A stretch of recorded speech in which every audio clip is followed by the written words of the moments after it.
اسی قرآن میں ہے اب ترک جہاں کی تعلیم، جس نے مومن کو بنایا ماہ و پروین کا امیر۔ تن بتقدیر ہے آج ان کے عمل کا انداز،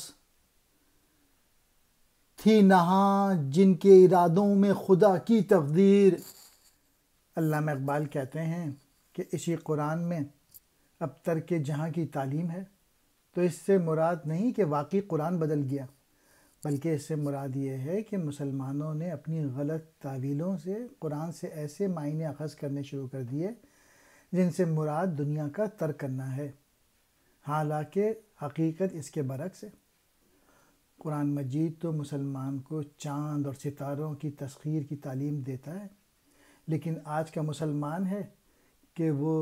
رہبانیت اور ترک دنیا کو پسند کرتا ہے، اور یہ سب کچھ تقدیر کا غلط مفہوم پیدا کرنے اور سمجھنے کی وجہ ہے۔ جس قرآن مجید میں مسلمانوں کو وہ مقام حاصل ہوا کہ چاند اور ستارے بھی اس کے فرما بردار ہیں، اور افسوس کی بات یہ ہے کہ ابھی جس طریقے سے قرآن مجید کو اب سمجھایا جا رہا ہے اور اس انداز میں منتقل کیا جا رہا ہے کہ لوگ عملی زندگی سے چھٹکارا حاصل کرنے کی طرف آ رہے ہیں، اور کبھی یہ بات ہوا کرتی تھی کہ مسلمان جس چیز کا ارادہ کرتا تھا اس کو حاصل کر لیتا تھا، وہ اپنی تقدیر آپ بناتا تھا، وہ جو ارادہ کرتا تھا خدا اس کو پورا کر دیتا تھا۔ لیکن آج وہی مسلمان تقدیر پہ شاکر ہے، بے عمل ہو کے بیٹھا ہے، ایک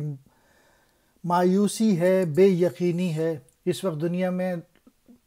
سارے ملک ویسٹ میں کرونا وائرس کے انجیکشن بنا رہے ہیں، بلکہ چائنا میں بھی بنا رہے ہیں، رشیا میں بھی، اور کسی مسلمان ملک کا سننے کو نہیں آ رہا۔ افسوس کی بات ہے۔ تن بتقدیر، اپنی تقدیر پہ راضی رہنا،